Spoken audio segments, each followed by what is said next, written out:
Ngelihat Sandra Dewi dalam dokumentasi Kejagung tidak terlihat saat penggeledahan di rumah. Saya nggak mantau, karena buat saya ini bukan tentang satu orang ya. Jangan karena kebetulan dia public figure jadi seolah-olah semua kesalahan ditimpakan ke dia, itu juga nggak fair.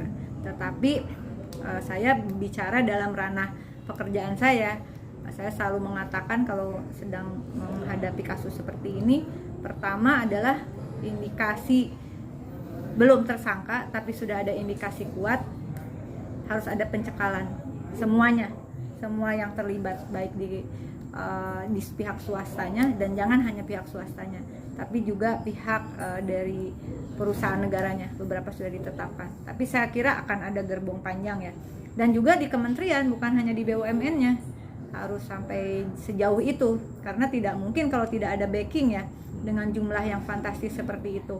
Dan pencekalan itu bukan hanya bagi si oknum yang terindikasi kuat terlibat, tetapi juga dengan keluarganya.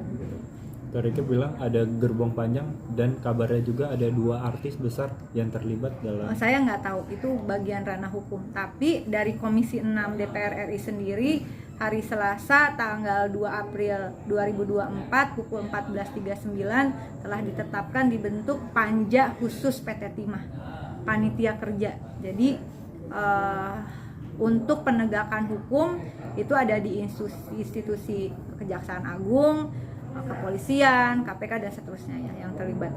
Tapi kita sebagai tugas pengawasan, kita membentuk panitia kerja yang itu juga nanti bukan hanya fokus pada pengungkapan rantai gerbong kasus itu. Kasus itu ya akan kita telisik.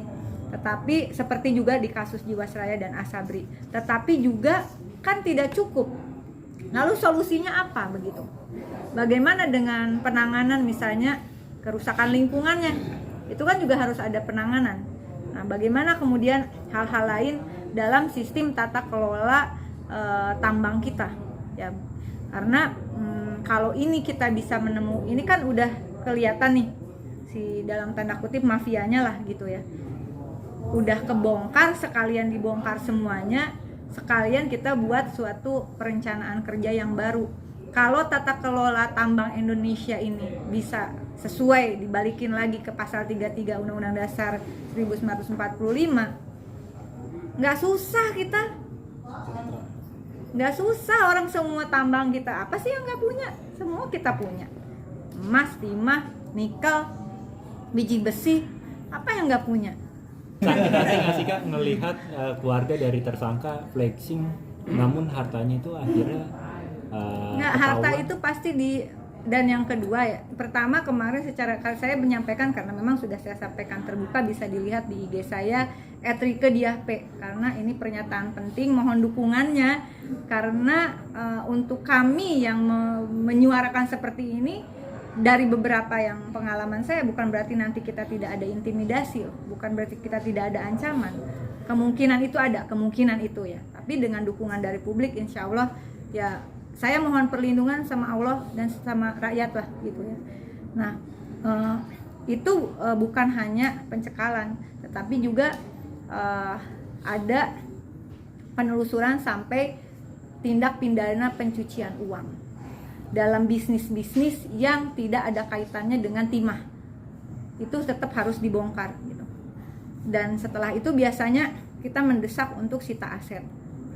Melihat peluang dari keluarga untuk ikut terseret juga berapa persen?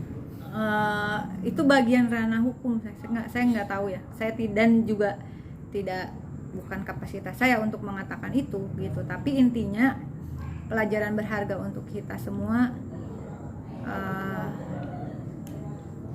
harta jabatan nggak dibawa mati lah gitu.